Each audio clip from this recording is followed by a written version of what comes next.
where the human race began. Nearly 1 billion people live here.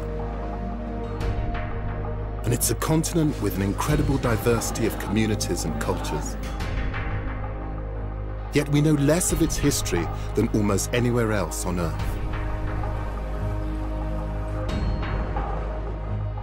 But that's beginning to change.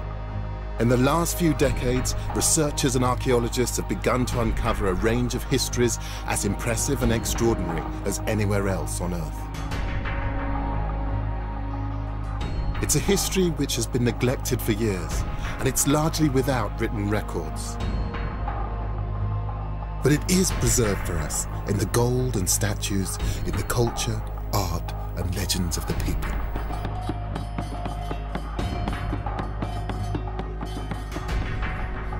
My name is Casely-Hayford. Over many years, I've studied the history and culture of Africa. As an art historian, I'm used to drawing stories from mute objects from the past. I'm going to discover the history and find out what really happened to the lost kingdoms of Africa.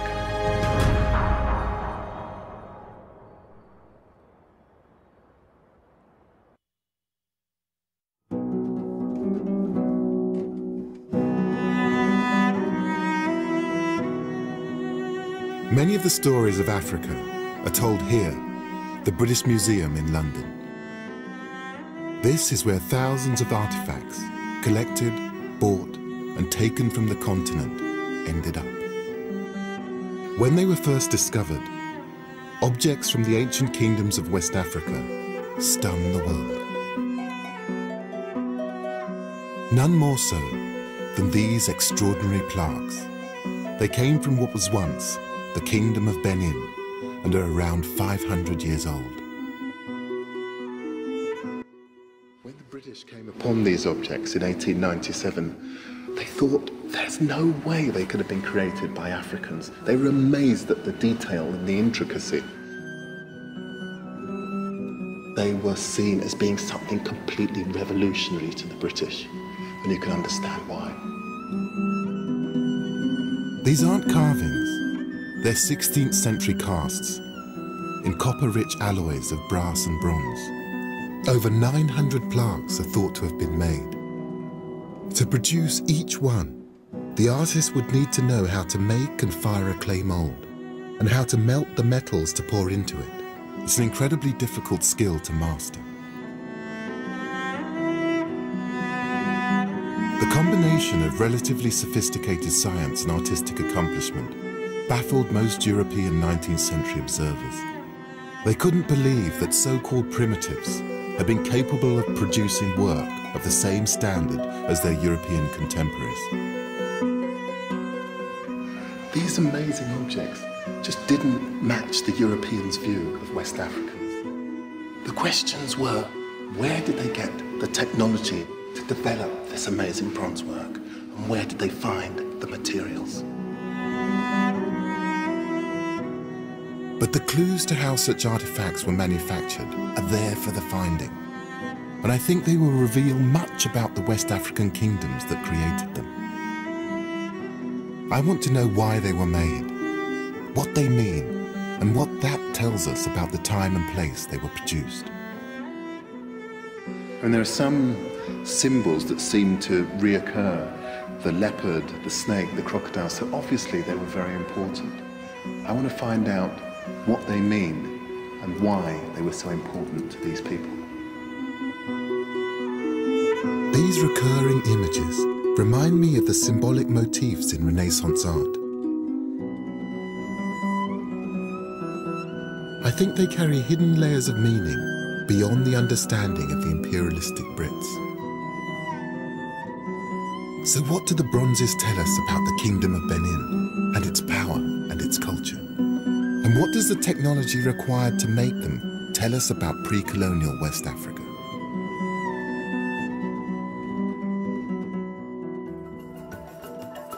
I'll travel to modern-day Nigeria, where the Kingdom of Benin reached its height in the 16th century.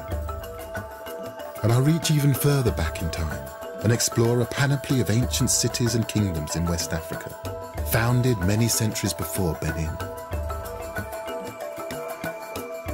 look for evidence in what's now Mali of how ancient culture and technologies made Benin and its bronzes possible.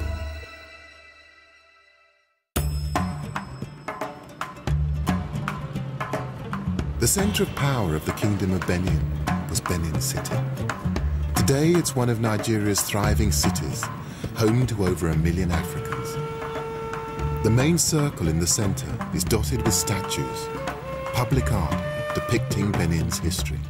For 600 years, until the late 19th century, it dominated this part of West Africa. But the kingdom's former scale and power are not immediately obvious, unless you know where to look. Dr. Ekagusa Isian, author of several books on Benin's history, is taking me to see a 500-year-old feat of engineering. At the kingdom's height in the 16th century, a series of moats and earthen walls protected the city and its surrounding land. It was a defensive system that consisted of a ditch and then a rampart. What little survives is overgrown and barely recognizable. But archaeologists have found evidence of a vast network of trenches and walls up to 9 meters high. They zigzagged around the city area for an incredible 4,000 miles. Benin really was the capital of this part of Africa. That is the eastern part of the west coast of Africa. Benin was the principal town. It was an important center of the culture of this part of Africa. It was an important center of the political reach along this huge area of the eastern portion of the west coast of Africa. The kingdom was governed from a vast palace by a hereditary ruler, the Oba. And his subjects were animists, believers in the idea that souls and spirits existed not only in humans, but in animals, plants, and the earth itself. At its height, it exerted political, military, and economic control over an area stretching almost 40,000 square miles. In the 19th century, the British saw the kingdom as an opportunity to extend their influence in Africa. They established a trade agreement, but when Benin reneged on it, relations deteriorated. A British delegation ignored warnings not to approach the Oba and were massacred, leaving just 2 survivors from over 200 people. A month later, in February 1897, 1,200 British soldiers arrived in response. The city walls didn't stop the British punitive expedition, and the city was razed to the ground. At the royal palace, they found artwork that they couldn't believe had been created by Africans. Around 2,000 pieces were taken, sold, and distributed to Western museums. The Oba was deposed and died in exile. It was a catastrophic defeat for the Kingdom of Benin, but that's not the impression you get from the modern monument in the center of the city. It shows a Benin warrior standing victorious over his dead and dying British enemies. And I actually see it as a triumph of narrative, that we will continue as a nation, whatever. Ultimately, it tells the story of a victorious nation, victorious in the sense that it proudly tells its stories, whether it's in the Benin bronzes or whether it's in monuments like this today. In Benin, it seems history isn't written by the victors, it's written by the artists. And the Kingdom of Benin disappeared only for a short time. In 1914, the British restored the monarchy to Benin City to help administer their Nigerian colony, and a modest palace was rebuilt. The traditions of the kingdom that have survived are maintained from an enclave in the city centre. I've been granted a royal audience, an opportunity to attend the Oba's court, where hereditary and appointed chiefs gather each day. When His Royal Majesty the Oba of Benin enters, the chiefs greet him with "God save the King."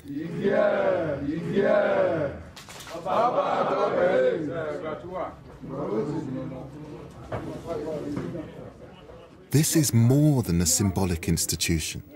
The Oba and his chiefs rule on issues brought to them by ordinary people. Their judgment carries authority here, and the kingdom exists in parallel with the Nigerian state. With a leopard at the Oba's feet and standard bearers at his side, it's like one of the Benin bronzes come to life.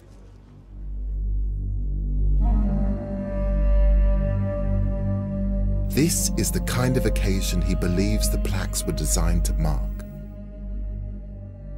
Those bronzes were not made for museum pieces.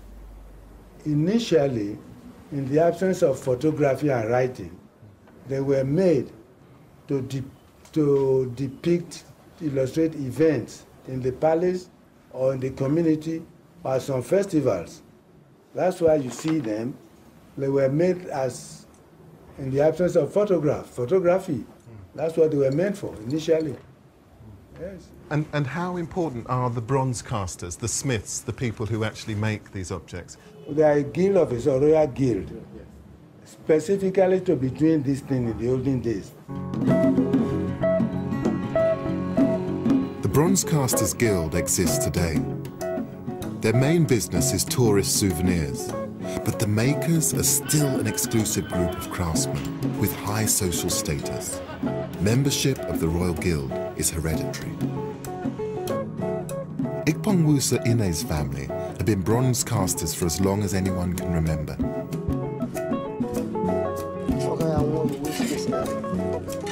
And the skills that created the 16th century bronzes are still evident today. It's liquid, it's now liquid now. You can see the flame. Is that inside? The process begins with a simple clay shape to act as a core. So then you cover the core with wax? With wax. Then you start your details, the mouth, the nose, the eye. And then you cover it with the mud. With the mud? This is the soft mud which we use in covering them. So you cover the whole with the mud, soft mud, after the designing. The details in the wax will leave their impression on the clay mud. When the object is heated, the clay will harden and the wax will melt and drain out. Molten metal will fill the space left by the wax. Inside the fire is like this pot, and with this scrap metal, yes, you load this pot. In the 16th century, the craftsmen melted down copper bracelets brought by Portuguese traders to create brass and bronze. Nowadays, any metal seems to do. So you can put something like a car aerial? Yes. It's scrap metal. Yeah. Then you put them in here. Then I put it inside the fire here. In the furnace, the assortment of metal melts at around 1,000 degrees Celsius. So you don't waste anything? Ikpongwusa has some molds that have been fired, and the melted wax has been drained away. Now the molten metal can be poured in.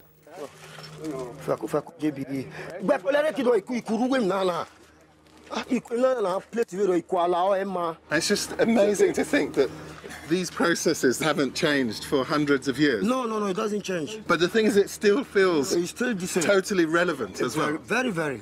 The same way in 100 years ago, the same way today. The same processes from one stage to another, from one stage to another, is the same process. And in terms of the relevance, is it still there? Do people still feel these are important? Very. We have more than 100 and something members of bronze casters along the streets. Really? Walking. And they still feel... And the junior ones are still coming up. Really? And they feel connected to the Oba and the Royal Palace? Yes. Yes. So those old stories and traditions, they're as important to you as they ever were to your ancestors? It remains this year, next year, and forever. Forevermore? Yeah. Once the mold is cooled enough, it can be chipped away to leave the metal cast. It strikes me that Ikpongwusa and his fellow bronze casters have an impressive range of skills. They need to understand pottery, metallurgy, and have artistic ability. And the same skills would have been required 500 years ago to cast the Benin bronzes, something the Victorians could hardly believe. Oh, I'm beginning to see what it is now. It's hands praying. It's a prayer hand. I see. It's a prayer hand.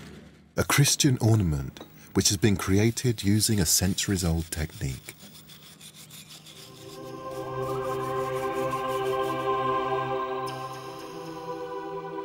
For me, these objects don't reach the standards of the 16th century bronzes. But these are for the tourist rather than for the royal palace. Reminders of the quality craftsmanship once commissioned by the king now lie in Benin's City Museum. These are, sadly, mostly replicas of bronzes that were taken from here in 1897. But even so, I'm struck once again by the intricacy of these objects. It's always the detail that shocks me when I look at these Benin plaques. I mean, the whole thing is very much like a historical document as much as a piece of art. I mean, this is depicting very particular people, and you can imagine them in all of their finery because you can see it actually depicted here, the detail of the textiles, the layered textiles that they're wearing. Many bronzes depict 16th century obas, and they are records of specific events, such as military victories which expanded the kingdom. This, for me, will be Oba Essegy returning from fighting the Agala triumphant with his retinue. Oba Essegy bolstered the kingdom with the help of the Portuguese, who provided weapons and mercenaries for battles. Many of the plaques were made during his reign. The Portuguese also brought the metal, which enabled the bronze casters to immortalize his exploits. But this craft predates the arrival of the Portuguese, so there must have been another source of copper for the bronzesmiths. And while the bronzes were records of the kingdom's histories, I think they were also more than that. I want to find the origin and meaning of the symbols depicted in them, like this magnificent leopard and the snake which appears on the roof of the Oba's palace. I also want to find out how the culture and technology spread. The answer may lie in West Africa's dynamic and lost civilizations. For 1,000 years before the rise of Benin, West Africa had seen several overlapping kingdoms rise and fall. They had no fixed boundaries or singular ethnic identity. They were held together by the trade routes they sought to control. The 14th century saw one kingdom in particular flourish, the Empire of Mali and its city, Timbuktu. I'm going there to see whether there's any evidence that points to the development of Benin craftsmanship 500 years ago. In the 1300s, Mali was the most powerful kingdom in West Africa. Its emperor, Mansa Musa, was at one time thought to be the richest man in the world, famed for his vast gold reserves and for sending envoys to European courts. Timbuktu's wealth and power came because it was the hub of the lucrative trans-Sahara trade routes. Arab merchants brought goods such as salt, textiles and new metals into West Africa from across the desert. Metals are still worked in Timbuktu's back streets. Very interesting.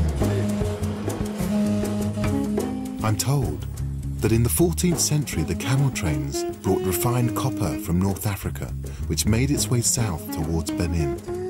But if this was the source of the bronze caster's metal, I wonder if there are any other hints as to the meaning of the symbols I saw in the plaques. The Arabs didn't just bring goods to this part of Africa, they also brought Islam. It's certainly very different from Benin.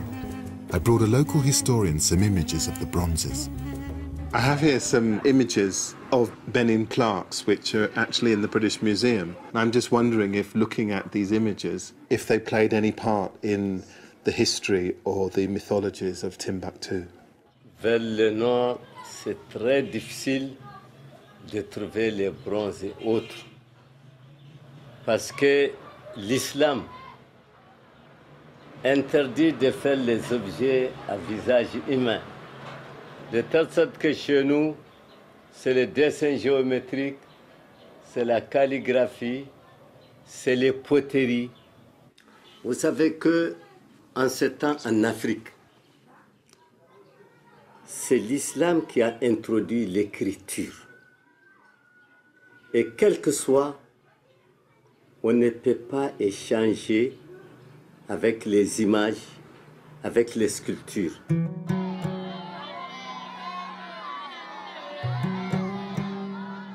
Timbuktu's storytelling is owned by teachers and scholars from the libraries and the ancient university, not by guilds of craftsmen.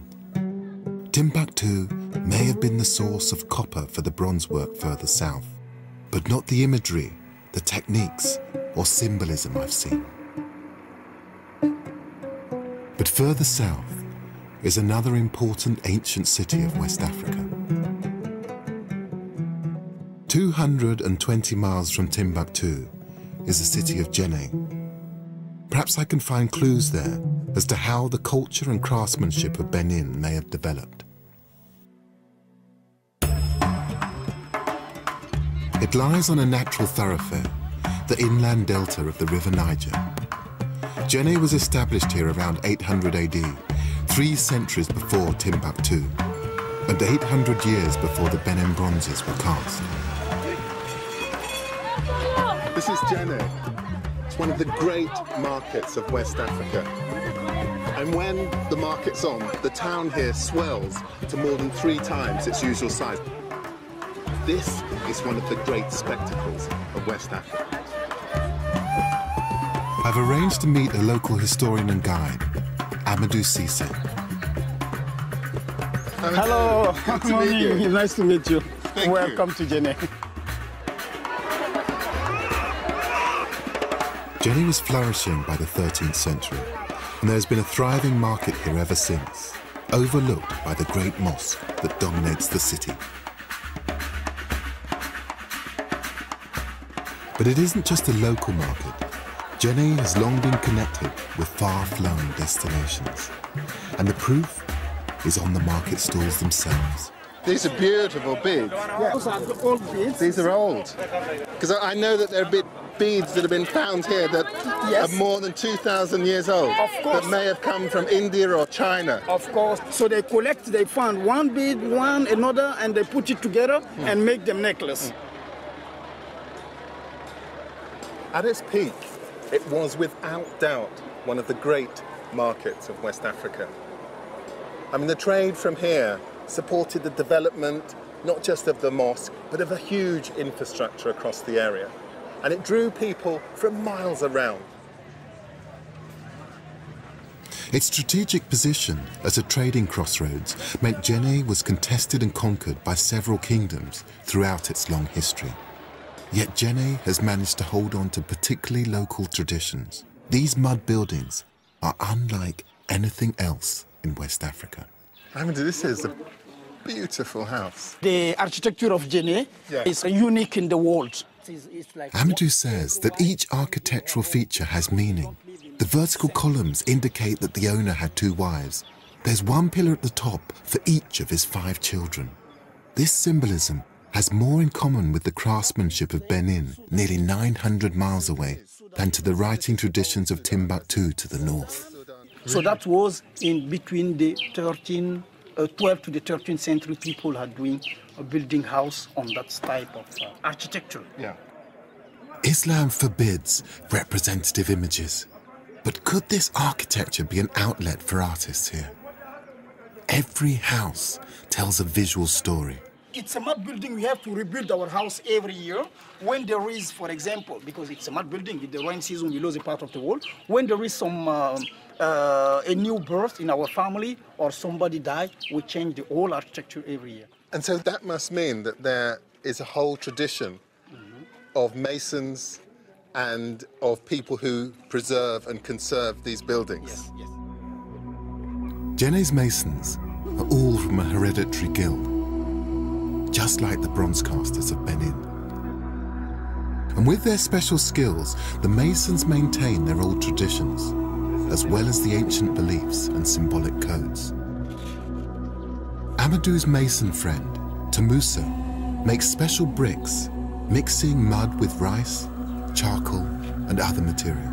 In so doing, he infuses them with magical animist powers to protect and bring luck to the homeowners. Every buildings of Djenné, they always start with this technique. So then you have a special bricks, 5 special bricks made with, against those cereals, mixed on the mud. Oh, I see. Okay, who are going one on that corner, one to another corner of the house. So the 4 corners of the house have to get those special bricks. So one in the middle, on the center of the house. Then you build the house.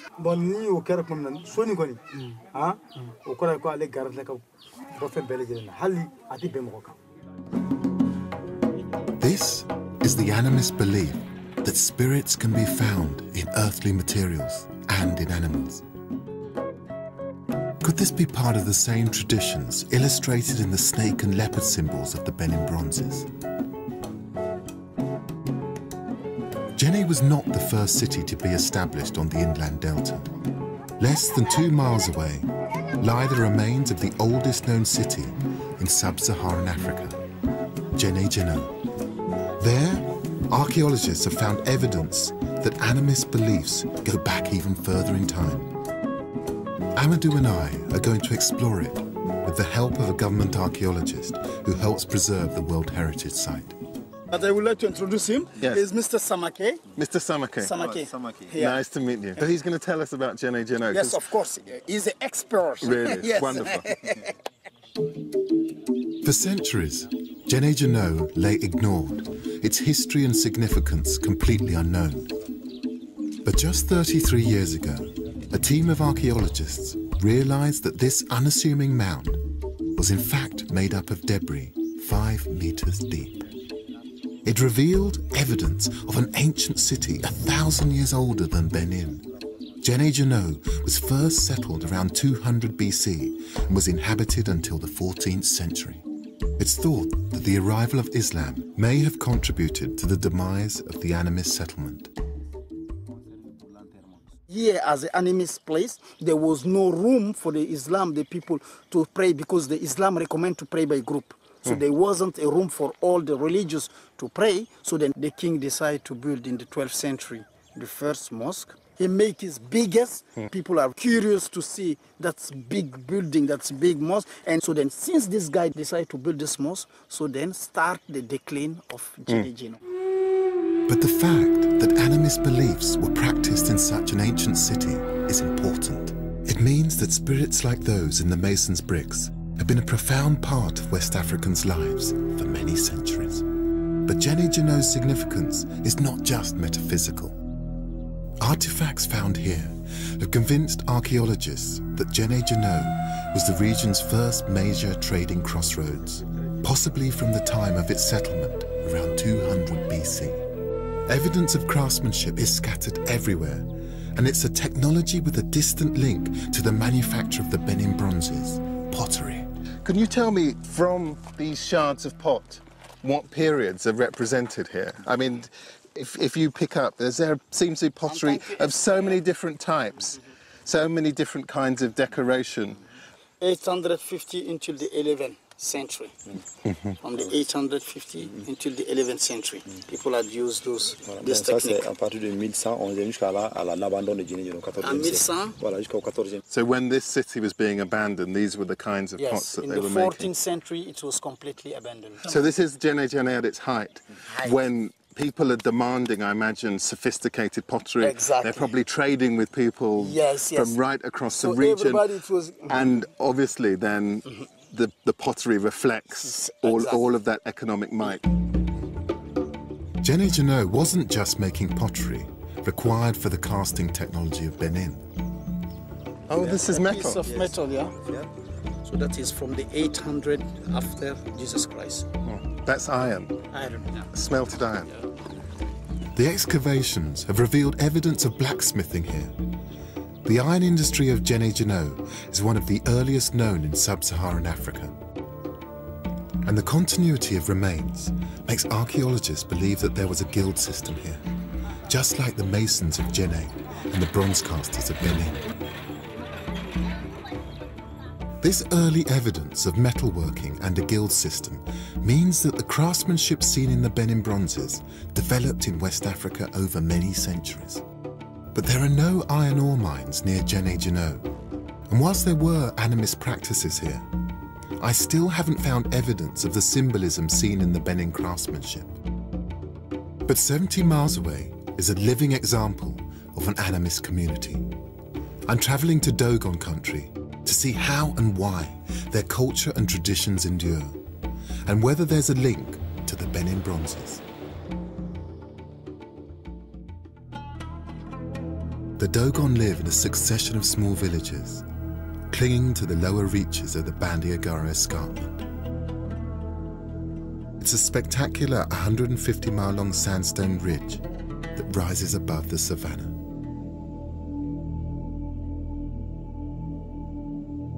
I've come here with a local guide, Kene Dolo. Archaeologists believe Jene Jano may have got its iron ore from deposits near the escarpment. And it's no surprise that there's a long tradition of ironwork here. In fact, archaeologists have dated iron smelting in West Africa to around 500 BC. And like the Benin craftsmen and the Jene masons, blacksmiths have a special place in Dogon society.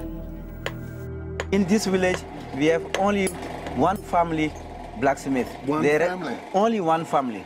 And that is because they're a very important caste family. Right. This is passed down from father to son, is Yes. it, these traditions? Yes. And is this the father over here? Yes, it is his father. So they would know about the history of these guys, that they bring them to life. Right. You take these ingredients, the ore, which is from the earth, you take the coal, which is from the earth, you take the air, the transforming of these raw materials. Yes. Just into something which is useful.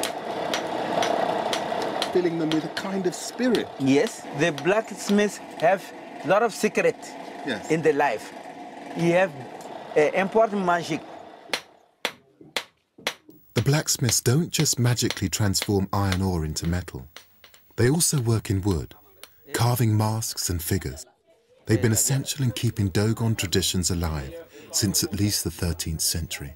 Some of the blacksmith's handiwork is appearing this evening in a ritual called Dharma, part of a funeral ceremony.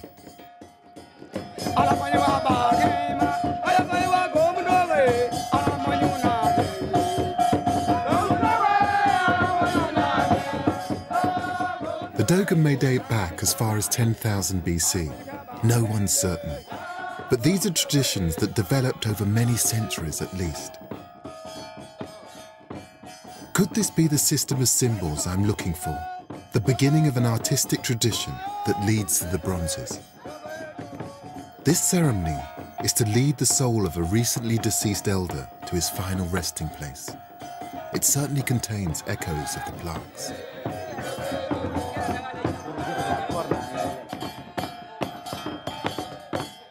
This is the spirit mask, the spirit. This color, it is the dead color. Yes. If somebody is dead, we put on this color of clothes. Yes, and they go.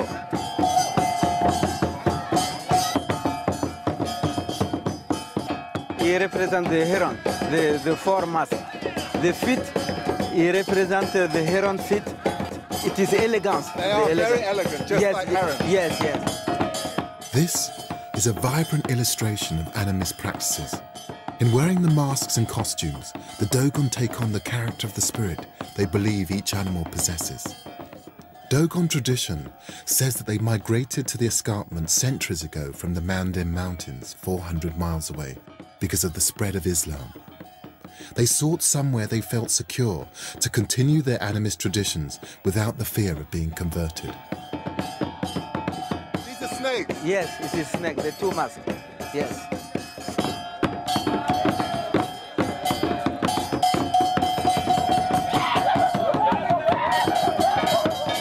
And all this group, it is the lizard mask.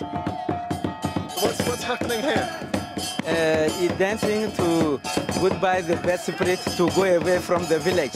Yes, because he touched the ground. To clean the village, bad things go away. Oh, bad, this is warding away all the evil. Yes, yes.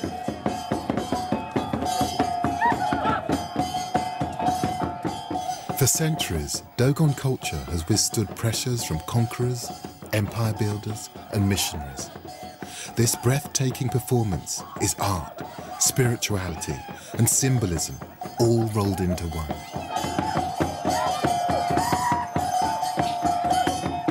And I've seen dancing all over Africa, but that was absolutely the most spectacular that I've ever seen.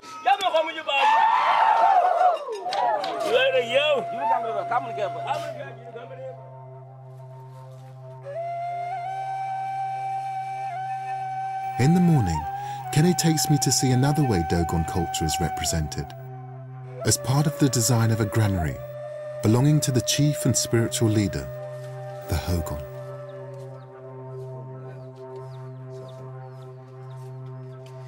Oh, look at that. This is the granary door. I see. The door for the granary. You see? This is the Ogon. Yes, it is the older person in the village. And all this group of masks represent the Kanaga mask. Oh, the mask with the lizard on the top. Yes, yes. And these are the lizards. It is a lizard. Being danced by these men Yes, down here. yes. And this is the head of the lizard. And this direction represents the sky. The door isn't just about spiritual belief. It also commemorates the trek undertaken by the Dogon people from their original homeland around the 13th century. This is the 8th family Dogon come from Manding to here. So these are the original people who Yes. migrated all the way from the Manding Yes, down yes. into the Dogon. He lands. walked to Manding Yes. by feet to be there. So this is a piece of history. This is history. Yes, yes. This is In wood. Yes, in wood, and it is the acacia wood. We take some piece to make a door with a Dogon history to give the old information to the young generation. Yes, to didn't lose our culture. Here, 800 miles from Benin, is a living example of the same kind of history and storytelling as we find in the bronzes. The techniques may be simpler, but the purpose seems strikingly similar. The determination to record cultural heritage is common to the Dogon, the Benin craftsmen, the Jene masons, and the guilds of blacksmiths in West Africa. The need to maintain their identity was vital when kingdoms, new religions, and centers of power were fluctuating over the centuries. But I want to know whether the animist symbols the people use here shed light on those used in the Kingdom of Benin. I've made an appointment to see some elders in a neighboring Dogon village, a mile along the Bandiagara escarpment. I brought my sketches of the symbols used in the Benin bronzes to show the elders. We're meeting in the Toguna, a men-only gathering place in the center of the village. Do you have any traditions with leopards? Leopards? Leopards.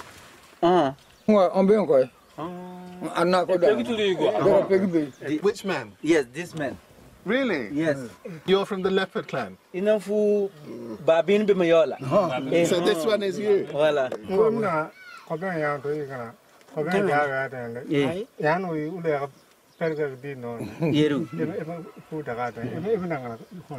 In the village, in his family, if one person have to die soon, the leopard come in the night to the roof, he climb into the roof and Oh, really?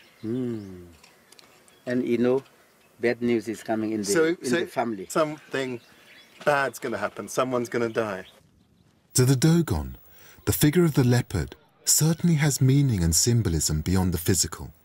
I wonder if the same is true of the snake. In Benin, Yes. this design of snake Yes. originally was found on the roof of the royal palace. These are snakes around a woman's face.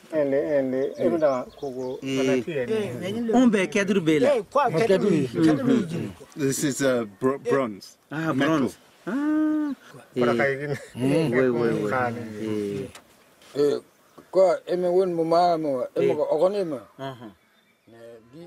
Here, the snake protects the village leader. It seems to have a protective function in Benin too.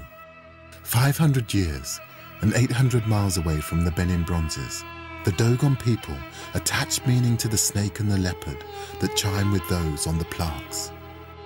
And there's also evidence of indigenous development of metalworking skills throughout the region. But the bronze casters of Benin needed to know about more than metallurgy. To create a cast, they first had to make a mold. That required the knowledge to manipulate clay.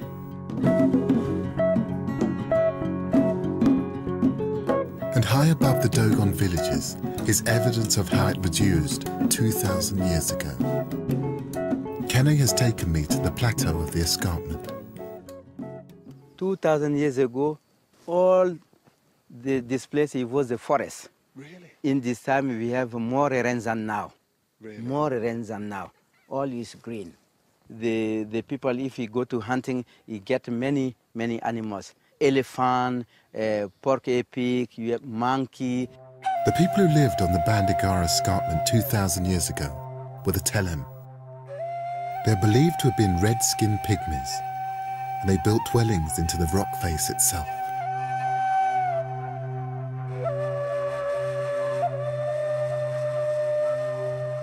A belief endures that the Telem had the power of flight, and I'm beginning to understand why. But it does look quite precarious.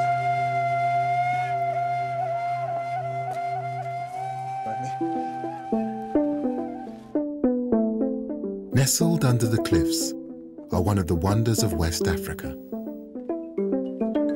Kenny, this is amazing.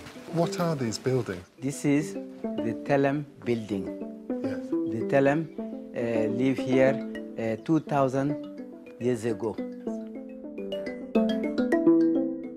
Here it is the Telem granary. The granaries were built using rich mud from termite mounds. This material and the natural shelter provided by the cliffs means they're extremely well preserved.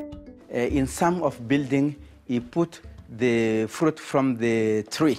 Yes. Because we have the forest close to them, and you take a lot of fruit, you eat some, and the rest you keep inside.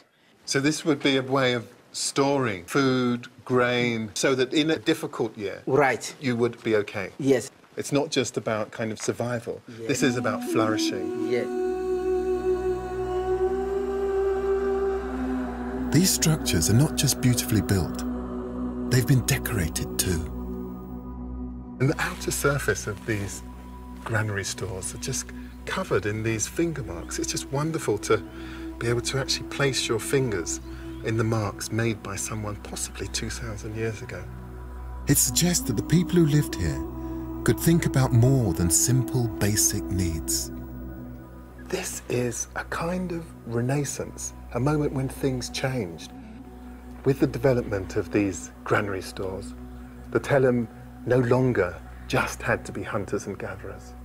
They bought themselves the time to create art. Archaeologists have found carved headrests, jewellery, and even metalwork here. The Telem vanished from this area centuries ago. No one knows why.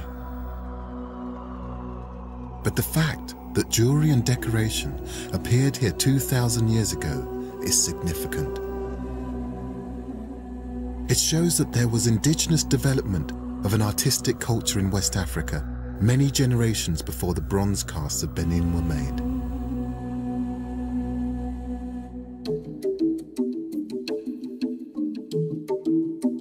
And nearby, some astonishing discoveries have revealed further evidence of craft. They may force experts to rewrite the history of West Africa's development. At a place called Onjugu, the past hasn't been dug up by archaeologists. It's been revealed by nature. It's hard to believe, but within living memory, it was impossible to stand where I'm standing now. The water levels of these two rivers used to be much, much higher. But after a huge storm, the rivers broke their banks. They changed course. And what they revealed in the mud has changed archaeology.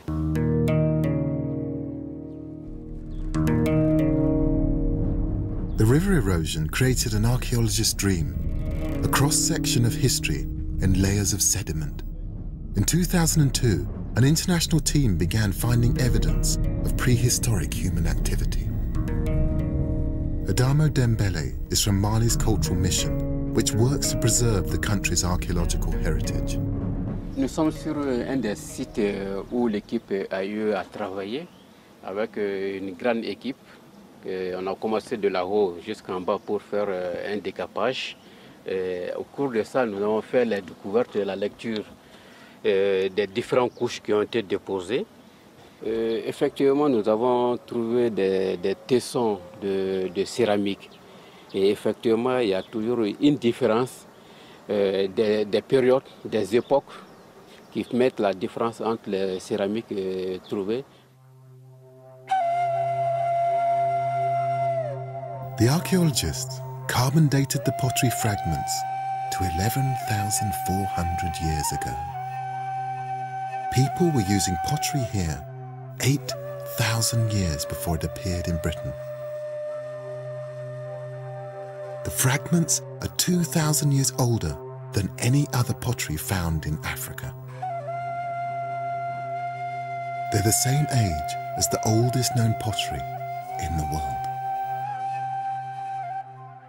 That fairly modest piece of ceramic tells a revolutionary story. I mean, this is a material that must have transformed the lives of the people here. It allowed people to transport things, to store things. I mean, this really is revolutionary. The discovery of such ancient pottery here means that West Africa was way ahead of its time. When West Africans began developing the skills that would eventually create some of the most exquisite art in the world, Europe was just emerging from the last ice age. The British recognized the extraordinary quality of the Benin bronzes when they took them in 1897, but they thought that Africans were incapable of creating them. It's only recently that the full and extraordinary history of West African craftsmanship has begun to emerge. Now we can see how the bronzes give us an insight not just into the Kingdom of Benin, but into a wider history. With fluctuating centres of power, cultural identity in West Africa was more important than a sense of nationhood. The bronzes show us the power of the Oba and the spirits that protected him and his people. And they're the culmination of important indigenous developments over thousands of years throughout this part of the continent. The kingdoms of West Africa share many important aspects: pottery, ironwork, but also a history of telling their story through art. These things were, and always will be, truly African.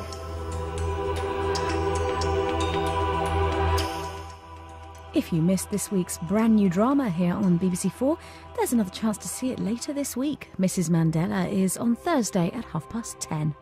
Next tonight, we're off around the world in 80 treasures.